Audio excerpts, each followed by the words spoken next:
তুমি মেসেজ দিতে দেরি করলে বা মেসেজ সিন করতে দেরি করলে বা ফোন ওয়েটিংয়ে পেলে, যে মানুষটা হুট করে রেগে যায় সেই মানুষটা তোমাকে ভালোবাসে। যে মানুষটা সারাক্ষণ তোমার সাথে কথা বলার জন্য ছটফট করতে থাকে, রাত জেগে থাকে, তোমাকে নিয়ে ভাবতে থাকে, স্বপ্ন দেখে, একটু আড়াল হলেই ফোন করে কিংবা অস্থির হয়ে যায়, সেই মানুষটাকে যদি ভুল ভাবো তাহলে তুমি তার যোগ্য হতে পারোনি। যে যাকে যখন চায়, যে মুহূর্তে চায়, যে সময়ে চায়, ঠিক সেই সময় মানুষটাকে না পেলে রাগ হয়, অভিমান হয়। আর তখন তুমি যদি তার অভিমান কিংবা রাগটাকে গ্রহণ করতে না পারো, উল্টে তার সাথে রাগারাগি করো, তাহলে তুমি তাকে ভালোবাসতে পারোনি।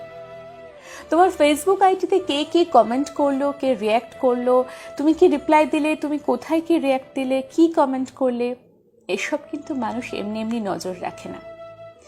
কারো মনে একটু জায়গা করে নিতে না পারলে কেউই এসব খেয়াল করে না।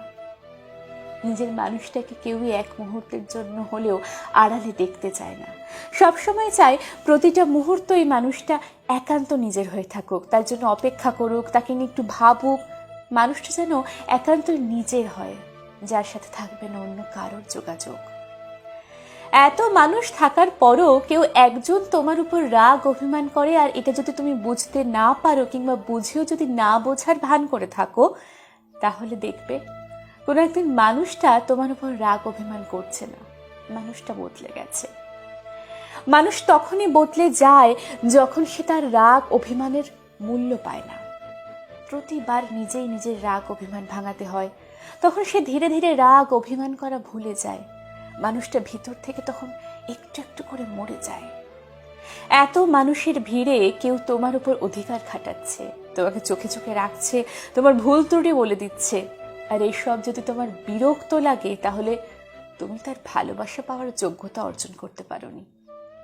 তাই নিজের কাছের মানুষটাকে মূল্য দাও, নয়তো দেখবে কোনো একদিন এই বিরক্তিগুলো খুব মিস করবে।